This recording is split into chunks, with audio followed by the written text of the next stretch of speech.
नमस्ते मुलांनो, आज आपण इयत्ता 5वीचं प्रकरण 8वं विभाज्य आणि विभाजक बघणार आहोत। तर याचा मुलांनो आपण अभ्यास करणार आहोत। आणि बघा, अभ्यासामध्ये आपण या प्रस्तुत पाठामध्ये काय शिकणार आहोत मुलांनो? या प्रस्तुत पाठामध्ये आपण विभाज्य, विभाज्यतेच्या कसोट्या, मूळ संख्या, संयुक्त संख्या, सहमूळ संख्या आणि मूळ संख्या शोधण्याची पद्धत याचा आपण अभ्यास करणार आहोत। स्पष्टीकरणामध्ये बघा, आपण संभाषण बघूया। याच्यामध्ये बघा, दादानी प्रश्न केला आहे। दादा म्हणतो, माझ्याकडे 12 पेढे आहेत आणि कितीच्या गटात पेढे वाटले तर एकही पेढा शिल्लक राहणार नाही।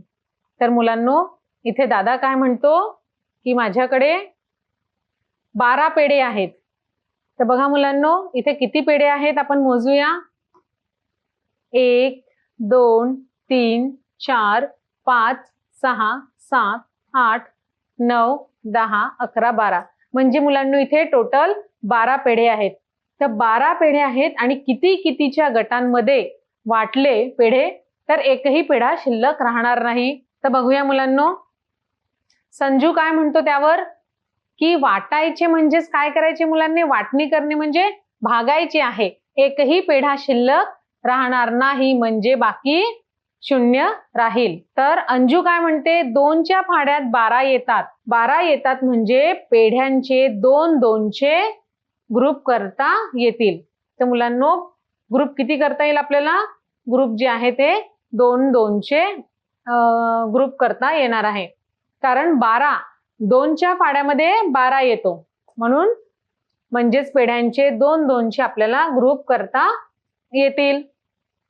आणि भागणं म्हणजे काय होते मुलांनो? भागणं म्हणजे भागल्यावर बाकी काहीच बाकी राहायला नाही पाहिजे, शिल्लक काहीच राहायला नाही पाहिजे।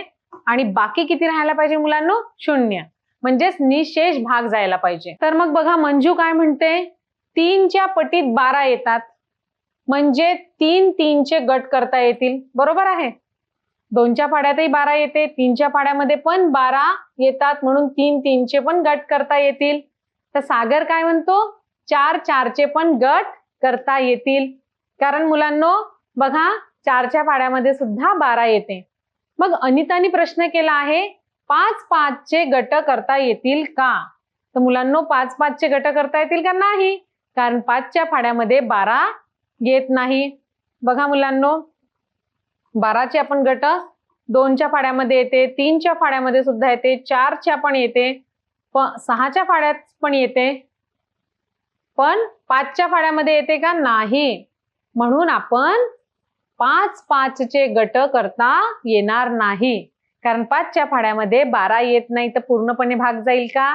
निशेष भाग जायला पाहिजे आणि बाकी 0 राहायला पाहिजे। तर अंजू काय म्हणते? मंजू म्हणते नाही, कारण 5च्या फाड्यात 12 येत नाही, हे तुम्हाला माहित आहे मुलांनो। आता अंजूचं काय म्हणणं आहे?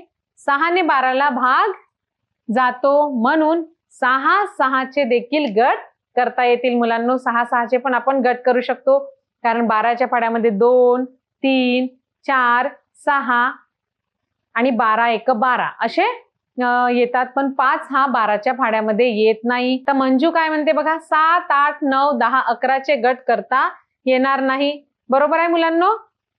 कारण या संख्यांच्या फाड्यात 12 येत नाही। 12 कोणत्या फाड्यामध्ये येते? 2 3 4 6 एवढे गट करता येतात। 12 पेढ्यांचे आपल्याला भाग करायचे आहेत, आपण 2 गट करू शकतो, 3 गट करू शकतो, 4 6 आणि 12 1 12 असे गट करू शकतो, कारण ते 12च्या फाड्यामध्ये येतात। पण 12च्या फाड्यामध्ये मुलांनो 7 8 9 10 11 येत नाही, म्हणून आपण त्याचे 7 8 9 10 11चे गट करता येणार नाही आपल्याला। मग संजू काय म्हणतो बघा, 12चा एक गट करून देखील एकाला देता येईल, बरोबर आहे। 12चा एक गट 12 1 12, एक पेढा 12 जणांना देखील वाटता येईल। तर दादा म्हणतो, छान विचार केला तुम्ही। तर बघा, इथे 1 2 3 4 6 12 या सर्व संख्यांनी 12ला कसा भाग जातो? निशेष भाग जातो। निशेष भाग जाणे म्हणजे बाकी किती येते?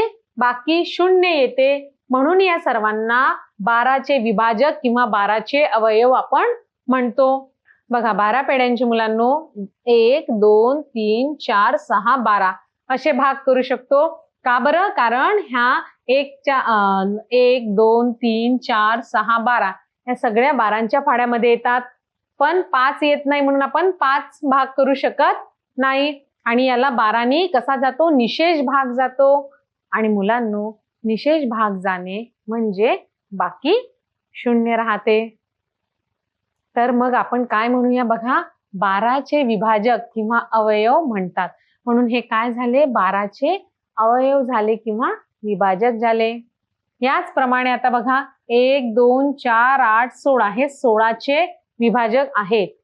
म्हणजे आपल्याला 12चे विभाजक विचारले तर विभाजक समजलं ना, जे त्या फाड्यामध्ये येतात ज्याच्यानी निशेष भाग जातो. तर 12ला मुलांनो याच्यानी निशेष भाग जातो म्हणून 1 2 3 4 6 12 हे काय आहेत? 12चे विभाजक आहेत. तसंच एक दुसरं उदाहरण बघा, 16चे विभाजक बघा काय आहेत? तर 16चे विभाजक 1 2 4 8 16 हे 16चे विभाजक आहेत. तर तुम्हाला समजलंय मुलांनो आपण 16चे विभाजक यांना का बरं म्हटलं आहे? कारण 16च्या फाड्यामध्ये 16 1 16 1 पण येते, 2 8 16 2 पण येते, 4 4 16 4 पण येते, पुन्हा 8 2 16 16 पण 8 पण येते 16च्या फाड्यामध्ये आणि 16 1 16 म्हणजे 16च्या फाड्यामध्ये हे सगळे संख्या येतात.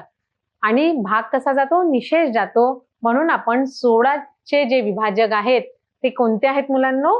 1 2 4 8 आणि 16 हे 16चे विभाजक आहेत. आता आपण विभाजक तुम्हाला समजलेले आहेत.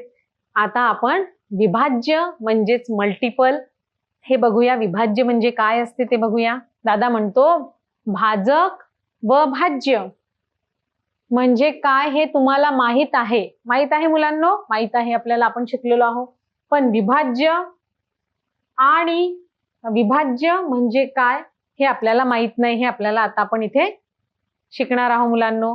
तर याच्यामध्ये बघा अंजू म्हणते विभाज्य म्हणजे काय हे माहित नाही. हे विभाज्य म्हणजे काय आहे हे माहित नाही, पण भाज्याशी त्याचा संबंध असावा असं मला वाटते. तर अंजूला काय वाटते? विभाज्य म्हणजे नाही, विभाज्य म्हणजे काय आहे हे माहित नाही, पण तिचं म्हणणं आहे की विभाज्याचा हा भाज्याशी संबंध असावा असं तिचं म्हणणं आहे की विभाज्याचा भाज्याशी संबंध असेल, भाज्याशी संबंध असावा असं अंजूला वाटते. मग दादा यावर काय म्हणतो मुलांनो? दादा म्हणतो उदाहरणाद्वारे मी समजावून सांगतो. जसं बघा 20/5. आता 20/5 केलं तर काय उत्तर येणार आहे मुलांनो? 5 × 20 म्हणजे 4 उत्तर येणार आहे. तर बघा 20/5 हा भागाकार तुम्हाला येतो का? येतो ना मुलांनो? बरोबर आहे. समजा आपण इथे 20ला 5ने भागले तर 5 × 20 आणि बाकी येणार आहे 0 म्हणजे पूर्ण भाग गेलेला आहे. तर अंजू काय म्हणते? हो 20 या भाज्यास, 20 काय आहे? हे भाज्य आहे आणि हे 20 या भाज्यास 5 या भाजकाने भागल्यास, 5 हे काय आहे याच्यामध्ये बघा, 5 हे भाजक आहे मुलांनो. आपण हे गुणाकार आणि भागाकार मध्ये शिकलेलो आहोत मुलांनो. आणि 20 जे आहे त्याला काय म्हणतो आपण? भाज्य. तर 20 या भाज्यास 5 या भाजकाने भागल्यास भागाकार किती आलाय मुलांनो? 4 आलेला आहे. भागाकार 4 येतो आणि बाकी मुलांनो बाकी 0 उरते. बाकी किती उरलेली आहे इथे? 0 उरलेली आहे. तर दादा म्हणतो जेव्हा भाजकानं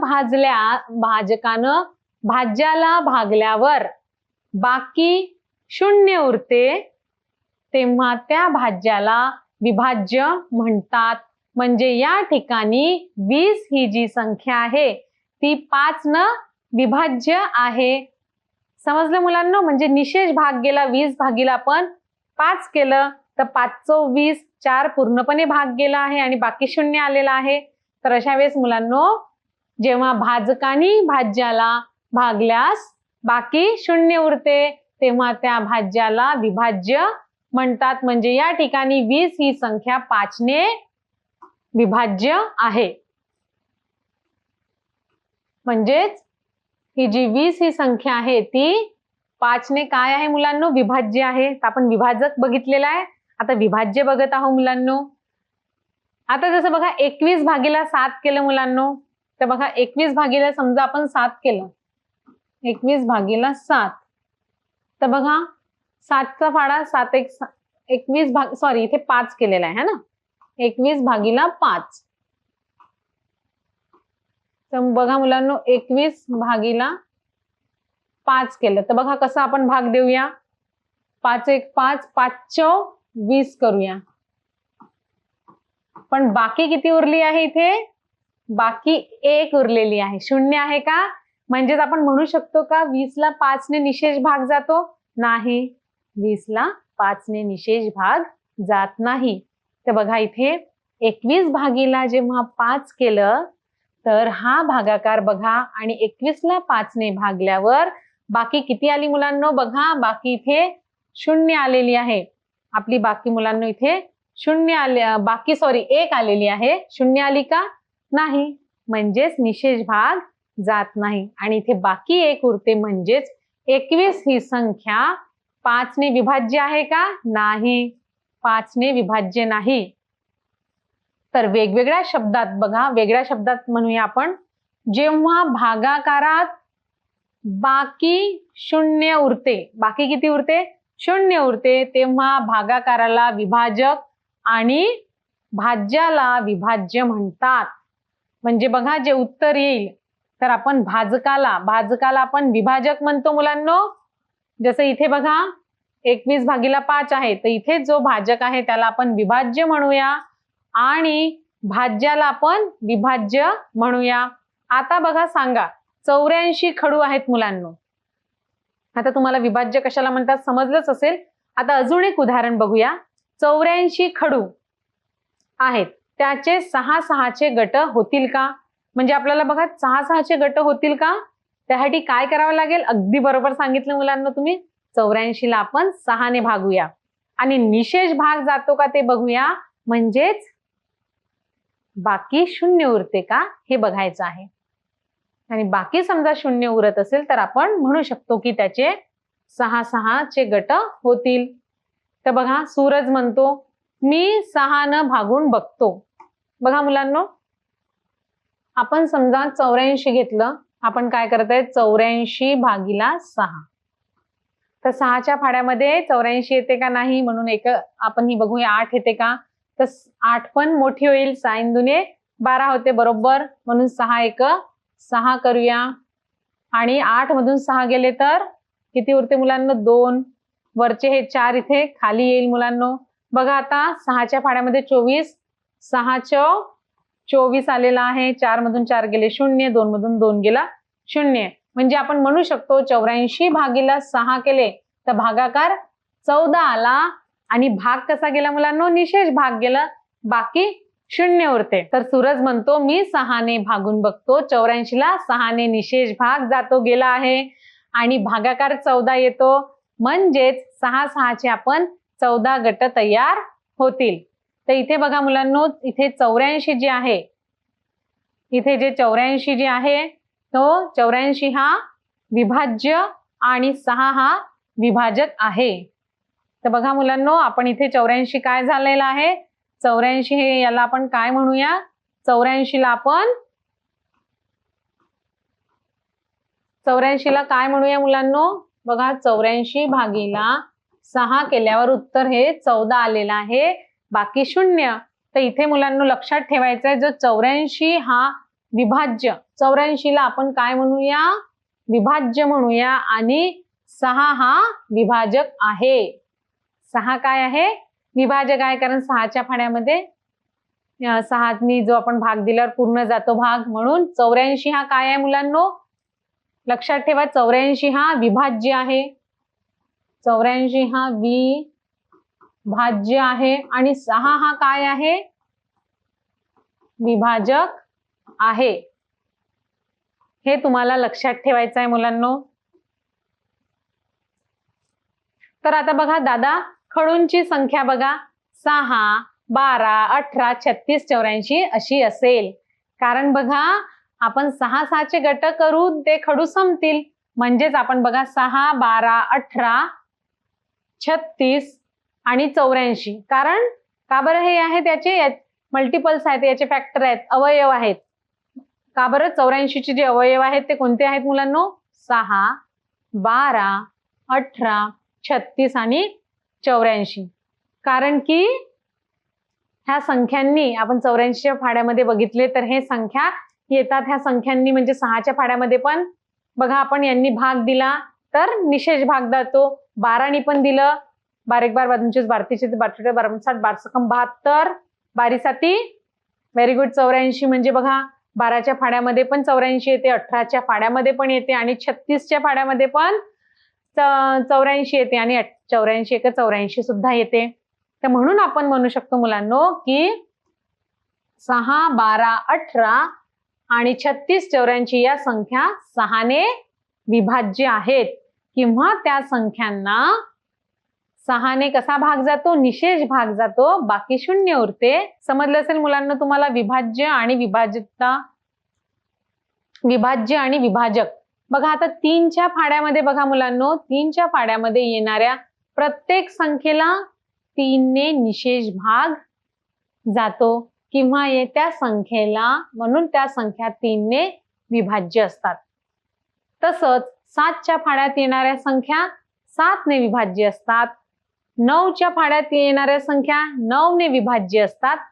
आणि विभाज्यता ही संकल्पना आपण व्यवहारातही वापरतो मुलांनो.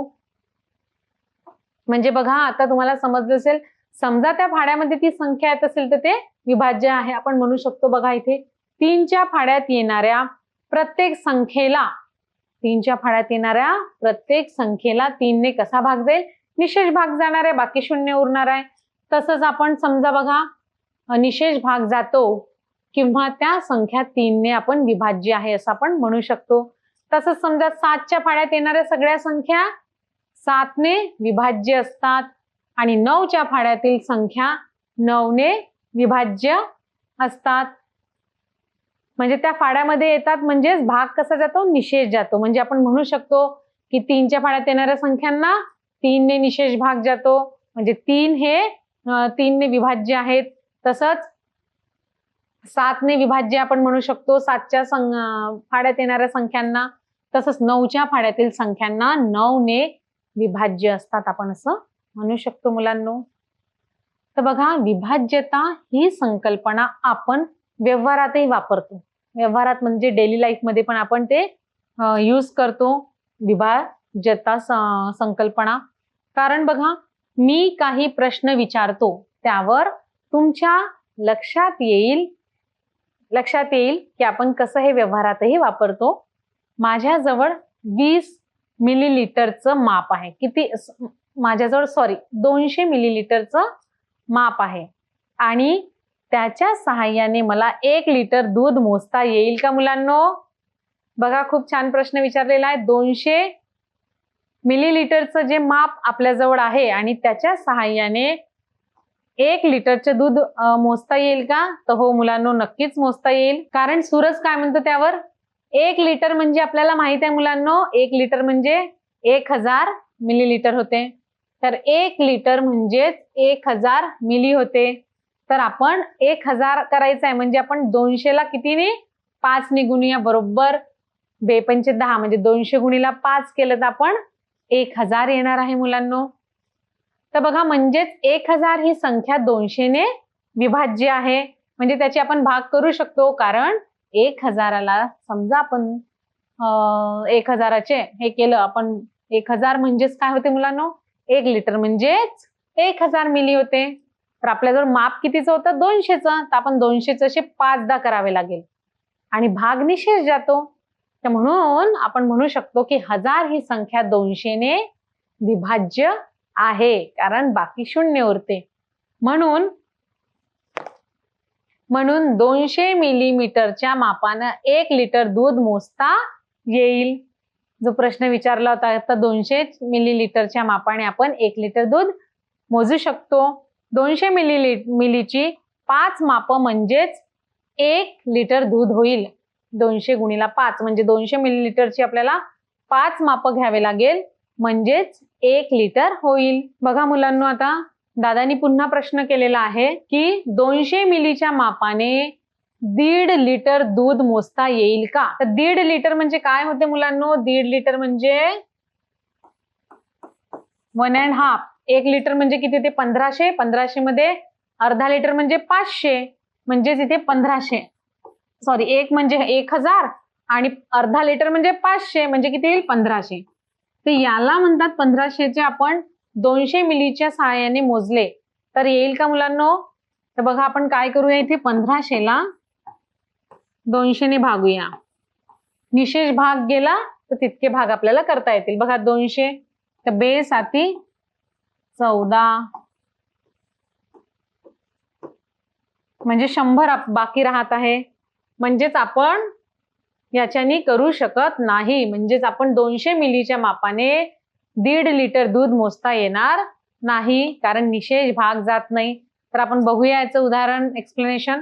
तर अंजू म्हणते 1.5 लिटर म्हणजे 1500 मिली.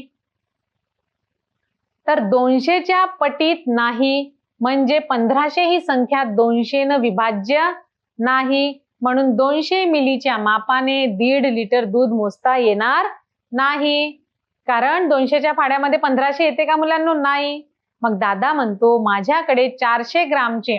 बघा, आता ते उदाहरण समजलं तुम्हाला की आपण 200 मिलीच्या सहाय्याने 1.5 लिटर दूध मोजू शकत नाही, कारण 200च्या पटीमध्ये किंवा येतं का मुलांना? 200च्या पटीमध्ये किंवा 200च्या फाड्यामध्ये 1500 येत नाही. 1500 ही संख्या येत नाही, त्याच्याने निशेष भाग जात नाही. म्हणून आपण म्हणू शकतो की 200 मिलीच्या मापानं 1.5 लिटर दूध मोजता येणार नाही.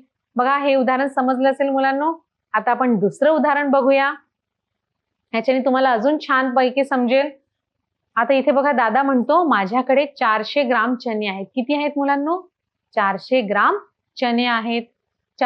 आणि मला 60 ग्राम चण्याच्या पुड्यात करायच्या आहेत. 400 ग्राम आपल्याजवळ चणे आहेत दादाकडे आणि 60 ग्रामच्या चण्याच्या पुड्या करायच्या आहेत. तर त्या करता येतील का मुलांनो? बघा, अंजू म्हणते नाही, कारण बघा 400 ही संख्या 60 ने विभाज्य नाही. बघा, 60च्या फाड्यामध्ये 400 येते का? नाही येत. आपण समजा 400ला 60 ने भागलं तर निशेष भाग जात नाही, म्हणून आपण 400 ग्राम आपल्याजवळ चणे आहेत आणि 60 आपण पुड्या करू शकत नाही. बघा, दादा म्हणतो आणखी. मग दादा म्हणतो, अंजू म्हणते नाही, कारण 400 ही संख्या 60 ने विभाज्य नाही. विभाज्य नाही म्हणजे 60च्या पटीत 400 संख्या येत नाही. दादा म्हणतो आणखी कमीत कमी किती चणे आणले म्हणजे 60 ग्रामची 1 पुडी याप्रमाणे पुड्या करता येतील. तर बघा, 60 ग्रामच्या तर 400 मध्ये अजून किती आपण टाकावं लागेल? तर बघा, अंजू म्हणते 400 नंतर लगेच कोणती संख्या येते? लगेच येणारी संख्या आणि 60 ने विभाज्य असणारी संख्या आपल्याला शोधावी लागेल. म्हणजे अशी संख्या शोधावी लागेल जी 60च्या पटीत येते. तर बघा, 6 गुणिला 6 केलं तर 60 सख 360 ही संख्या 60 ने विभाज्य आहे. पण 400 ने लहान आहे, 400 पेक्षा लहान आहे, कारण दादांनी काय म्हटलंय, त्याच्याजवळ 400 ग्राम चणे आहेत. दादाजवळ मुलांनो किती चणे होते? 400 ग्राम चणे होते आणि त्याच्या 60 ग्रामच्या पुढे आपल्याला तर करता आल्या नाही, कारण 6च्या पटीमध्ये 400 येत नाही. तर मग पुन्हा प्रश्न काय केला की किती अजून त्याच्यामध्ये ऍड करावं लागेल आपल्याला, तेव्हा आपण त्याच्या पुड्या करू शकतो. तर बघा, आपल्याला अशा वेळेस काय करावं लागेल? 400 नंतर लगेच किती आलं? 400 नंतर अशी संख्या पाहावी लागेल जी 400 नंतर येते पण ती 60च्या पटीत यायला पाहिजे. तर बघा, 60 गुणिला 6 केलं तर 360 ही संख्या येते. पण ही 360 आहे, ही संख्या 6 ने विभाज्य आहे, पण आपल्याला 400 ग्राम चणे आहेत, तर 360 म्हटलं तर ती त्याच्यापेक्षा लहान होईल मुलांनो. म्हणून आपण 60 गुणिला 7 करूया. 60 गुणिला 7 म्हणजे 420 म्हणजे 420 येईल मुलांनो. म्हणून आणखी आपण 20 ग्राम चणे आणावे लागतील. म्हणजे आपण 400 मध्ये पुन्हा 20 ऍड करूया. 20 ग्राम चणे म्हणजे 420 होईल. आणि 420 हे 60च्या पटीमध्ये आहे मुलांनो. त्याच्यामुळे आपल्याला एक्स्ट्रा मध्ये म्हणजे 60च्या पटीमध्ये आहे म्हणजे आपण 7 पुड्या करता येतील.